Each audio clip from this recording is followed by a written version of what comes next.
maximum. Shut your mouth, stay at home. Decide the way things gonna be. I want out to live my life. I want out.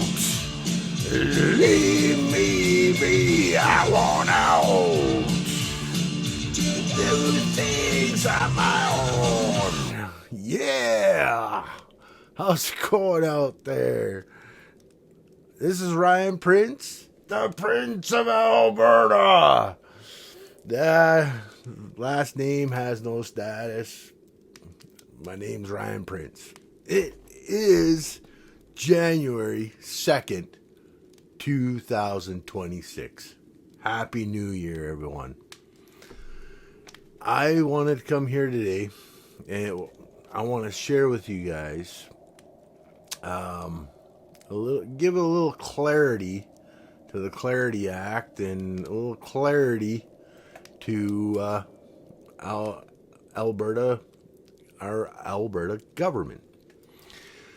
So I'm going to start this with Keith Wilson.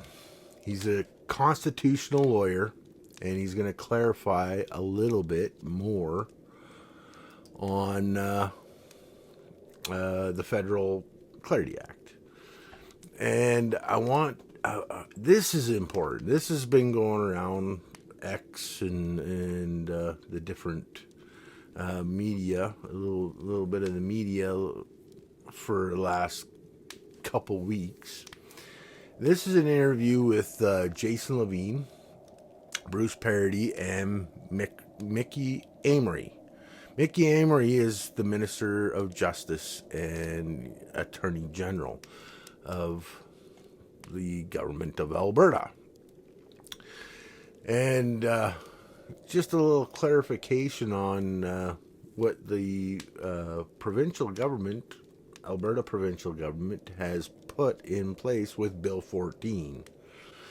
And at the end of this, it is awesome. Jason Levine had an interview today with Danielle Smith.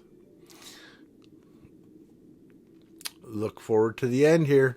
See what she's got to say. Enjoy. Significant developments this week on the Alberta independence front. First, Bill 14 received royal assent on this past Friday. And with that royal assent having been issued, the Alberta Prosperity Project attended at the Elections Alberta office and filed a fresh application for an independence question. They further clarified the question that will be put on the petition to give it legal precision to comply with the Federal Clarity Act. So you may recall that the Supreme Court of Canada in the 1998 reference decision gave guidelines and explained the constitutionality of any province to hold a referendum on a clear question, and if the question is clear and a clear majority vote in favor of independence, then the steps towards that province becoming a country, an independent state, begin. And so the Clarity Act is federal legislation, and it lays out a test, a legal test, as to whether or not the referendum question is clear. And so what astutely the Alberta Prosperity Project has done is they've mimicked the actual legal wording of the legal test for clarity into the question. So the question reads, do you agree that the province of Alberta should cease to be part of Canada to become an independent state? The legal test is whether or not the question clearly states that the province should cease to be part of Canada and become an independent state.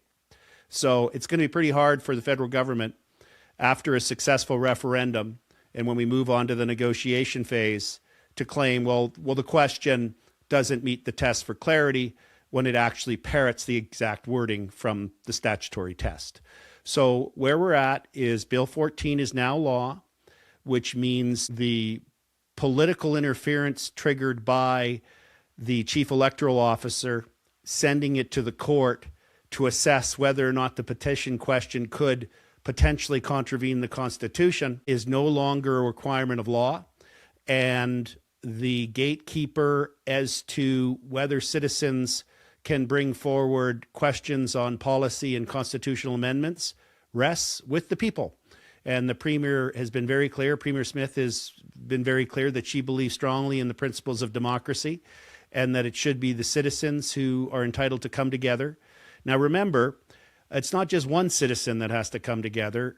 The test is once the petition goes live and is approved through sort of a very simple vetting process that it checks the right boxes of information, then the Alberta Prosperity Project will have 120 days to gather 177,000 signatures.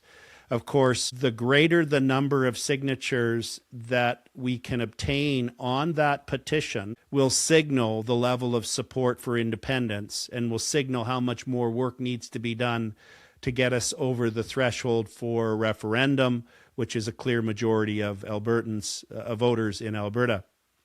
So we're well on our way. We've got a refreshed start now with a new clarified question. We've had the legal hurdles of the courts put behind us. Neither the CEO nor the minister can create impediments upon a question that is put forward by the citizens here of Alberta, and that it will move quickly and in a permissive manner, which is the word I like to use, because these are citizen-led initiatives. And the last thing we need is a whole bunch of red tape creating impediments to having important questions put forward to the public. Thank you for that clarification, because I think I was looking at a previous draft and then there was an amendment, because I did read that letter from the CEO where he had that concern. So thank you for clarifying that. Now, Bruce, you had a concern or a question about the constitutional challenge of it. It's moved to the Referendum Act after a successful binding constitutional question. And you brought that up earlier. You want to go ahead and pose that to the minister? Yes, thanks, Jason. Let me first say that many respects of Bill 14, I think, are excellent, and especially the repeal of Section 2.4, which was the cause of the court proceeding on the APP's proposed question. So very well done on that and very efficient work. So my hat's off to you on that. You alluded to the section that I've been concerned about. And just for clarification, let me just read what that section is. This is the last provision of the bill. It says, if the results, this is in the Referendum Act now, not the Citizens Initiative Act. If the results of a referendum are binding, as they normally would be, the government that initiated the referendum, that would be the minister and his cabinet, is not required to implement the results of the referendum if doing so would contravene Sections 1 to 35.1 of the Constitution Act 1982. Now, the last words of that provision are the exact same words of Section 2.4, which you repealed. And what the court judgment said was, and predictably so, but it said that a referendum on independence does in fact contravene Sections 1 to 35.1 of the Constitution Act. So the way I read this new section for the Referendum Act is that even if an independence referendum is otherwise binding on the government, this section allows them to say, not doing it. Even if there's a yes vote, this section says the government can decide not to implement a successful independence referendum. Is that correct? Yeah, let's take it back just a little bit here, because I think it's important to look at the reasoning in Justice Feasby's decision as it related to the challenge that took place and the former or previous Section 2.4 of the Citizen Initiative Act, which created a literal environment for the justice to make a decision on. And that literal environment created no ability for the court to weigh in on what has already been deemed to be appropriate by the Supreme Court of Canada and the Clarity Act and whatnot.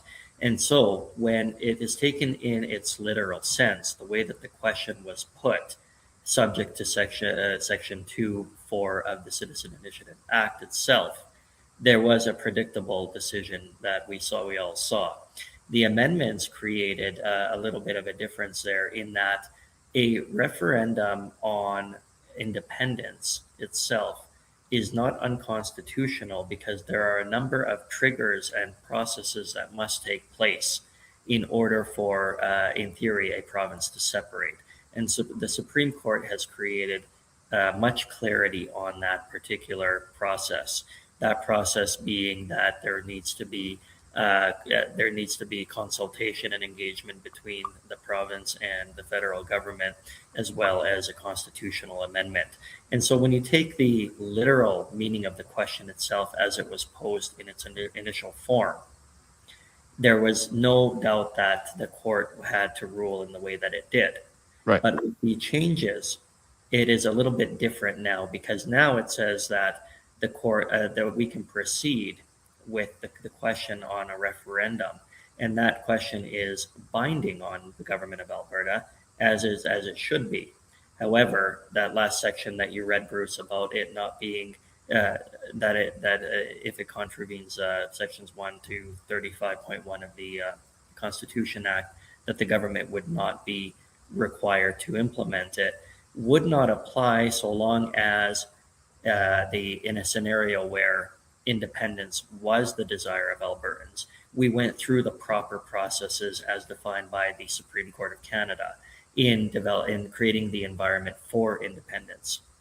That's a long answer to say this, that a referendum on independence itself unilaterally is unconstitutional, but a referendum on independence with the processes that have been created by the decision of the Supreme Court of Canada and the Clarity Act itself, for example, is not unconstitutional, because there has been the Supreme Court of Canada has ruled on the process for which a province might seek independence. And so there's a little bit of a difference in the wording now, in creating a little bit more flexibility, I think, with the new amendments to in Bill 14, that would not automatically render a question of independence unconstitutional. Oh, I don't think that it does in that sense. But the words in that new section of the Referendum Act use the exact same phrase as in 2.4, and it doesn't say if the question is unconstitutional. It says if it contravenes only these specific sections of the Constitution, which is the Charter and Aboriginal rights. So in other words, what it appears to me what you've done is you've gotten rid of the gatekeepers in the early stages. You know, the chief electoral officer, the court, in terms of approving a question. I think that's great. You've gotten rid of those gatekeepers. That's appropriate.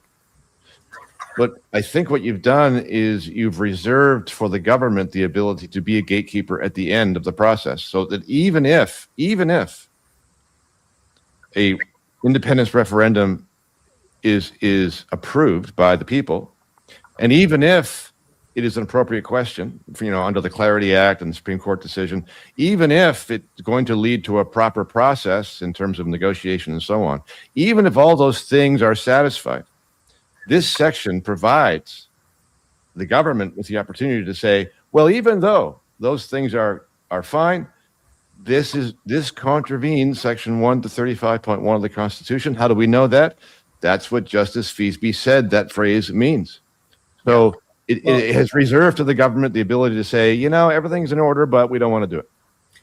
In theory, that could happen. I think that as the sort of the architects and the drivers of the citizen initiative process, we are very much in tune with the notion of making sure that Albertans get their say and have their say, and that we will facilitate it in every way possible, so long as, again, it doesn't contravene the Constitution, which I think is a fair point.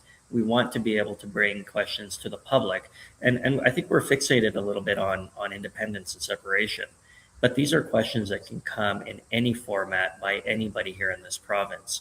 And we certainly have seen in other jurisdictions really frivolous and inappropriate questions being put forward. And those are the types of questions and petitions that we would like for this section to be able to dissuade Albertans from coming forward with. The questions that we see in other jurisdictions that involve really inappropriate things, or frivolous matters are some of the things that I think we probably don't want to see here in Alberta. But again, when we talk about independence, a scenario that may come forward, who knows? I think what we have here is the legislation that creates the proper environment for a constitutional process that has been, sort of well adjudicated over the years and very well defined, and certainly the subject of intense debate here in Canada, with Quebec, for example, and its desire and its attempt to separate as well. So we know what the requirements are. We know that the Supreme Court of Canada has given us guidance on that. We know that the federal government has created legislation to deal with this particular issue.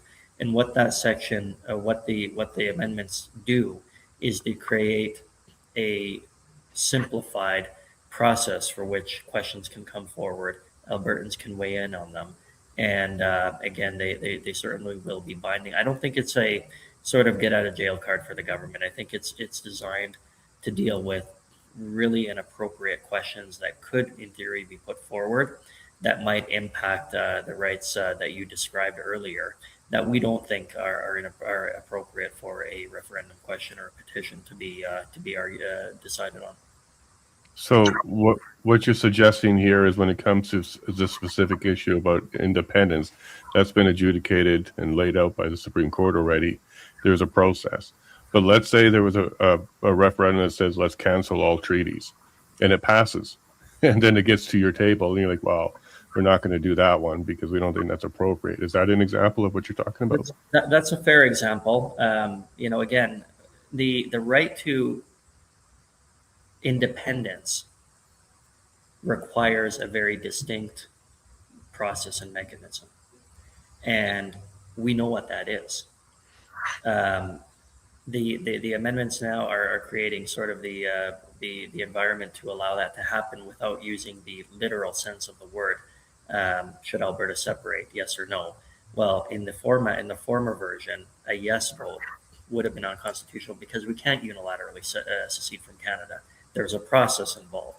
The amendments now create a better understanding of how that process will work. But as you said, Jason, the questions that we've seen in other examples or other jurisdictions where they're frivolous or inappropriate, where they impede upon treaty rights, or where they impede upon human rights, for example, are things that we think that this section will deal with and allow the government to deal with. And again, there's simply no room for that type of thing here in Alberta as well. Okay, so I guess what we're going to see, because I believe this petition is going to go forward, and then we'll get to a referendum, and we'll hopefully, not have to look back at this particular conversation to see what guidance we have going forward. Do you have time for two more questions? I do, and I'm really looking forward, just like you, to seeing what Albertans decide and putting the matter in the debate to rest once and for all.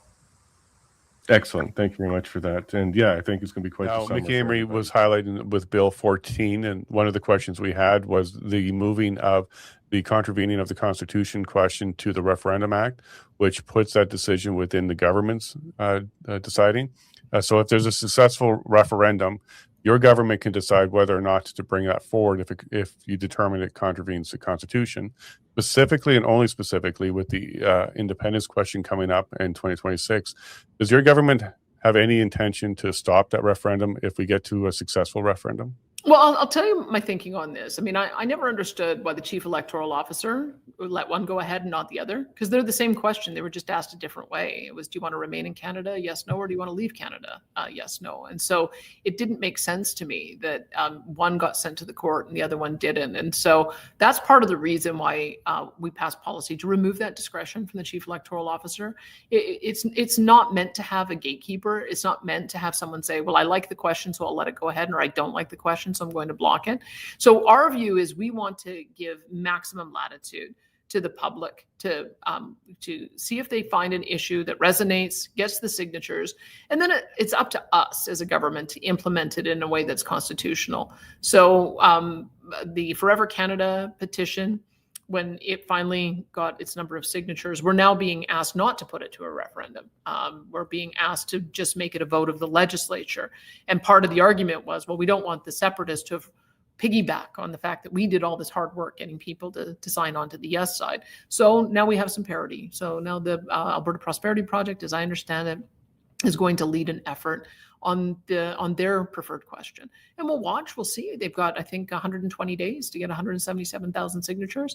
And once, maybe I'll have to come back on in May once we see what the outcome of that petition campaign is. But I think we're going to take them each step at a time. So now I believe as of today, they're allowed to start their petition. And I guess we'll watch and see how it goes. Absolutely. Now, Mickey Amory's his response was, because there's a Clarity Act and there's a procedure with the Supreme Court for independence, that one specifically wasn't something he was concerned about. It would be any other new petitions that came up that may fall under that particular new section of the law. Is that also your understanding? Because there is a procedure through the Clarity Act that you would go ahead and let it go there if there's a successful referendum in October? There are things that have been decided at the legislative level from a parliamentary point of view and at the court level. And so those for sure are a couple of things. But, there are other issues that potentially we'd want to see the level of gauge of support from the public on. And so I don't know what any of those issues might be, but I would say that in the end, we want to make sure that we're passing laws that are compliant with our Constitution. I think that that's what people expect of us. But we also don't want to be prejudging an outcome. And so we want to give full latitude to the public to make those kind of choices. Quite frankly, if it's a poorly worded question or poorly conceived idea, I doubt that the threshold would be passed of 177,000. And so I think there's a kind of an automatic check on silly petitions going forward. I think that only the most serious ones will go forward. No, fair enough. And Honorable Amy had a very similar answer to that. Is it would be a silly petition that they would consider stopping, but nothing that's important like independence.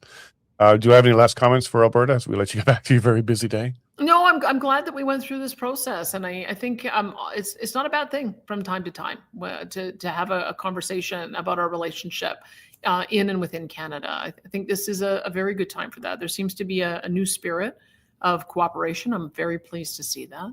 And part of that new spirit of cooperation, maybe if you let Alberta free to be Alberta, then maybe we'll have fewer tensions in the country. But if the federal government continues to try to impose an Eastern Canadian attitude and mentality and policies on us, it's going to continue to cause friction. So I think we've had a bit of a reset in the last year. We certainly had a reset with the MOU that we signed. We've got a lot more work to do to make sure it's implemented, and we'll be doing that in the first part of the new year.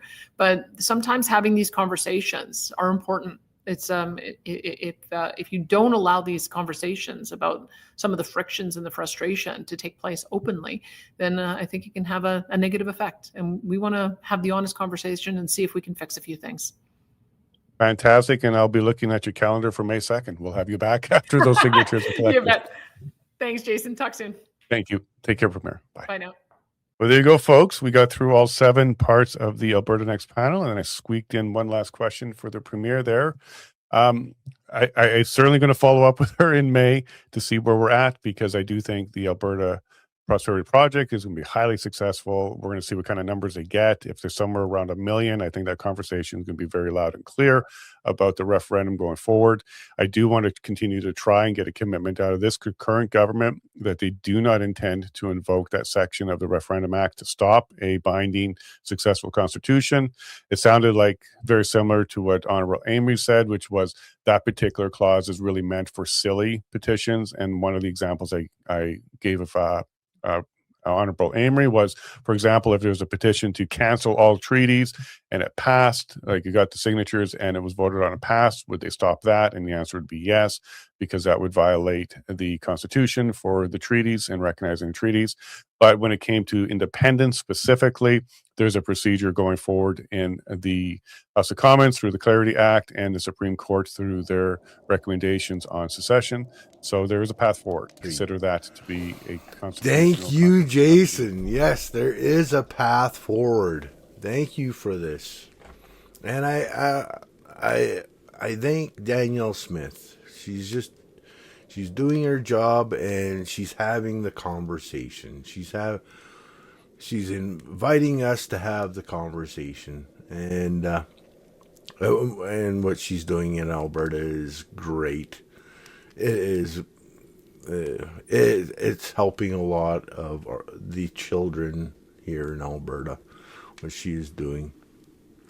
And yeah, with my Alberta family, I just want to say, if somebody comes to your door and they say to you, hey, we have this opportunity where we can help provide that you'll never have to pay Carney your hard-earned money again. None of those federal politicians, you won't have to give any of your money away. You don't have to pay them anymore. It'll be gone. Your hard-earned time, money, everything. You don't have to pay these people anymore. This is where we're going towards. This is what we are trying to do.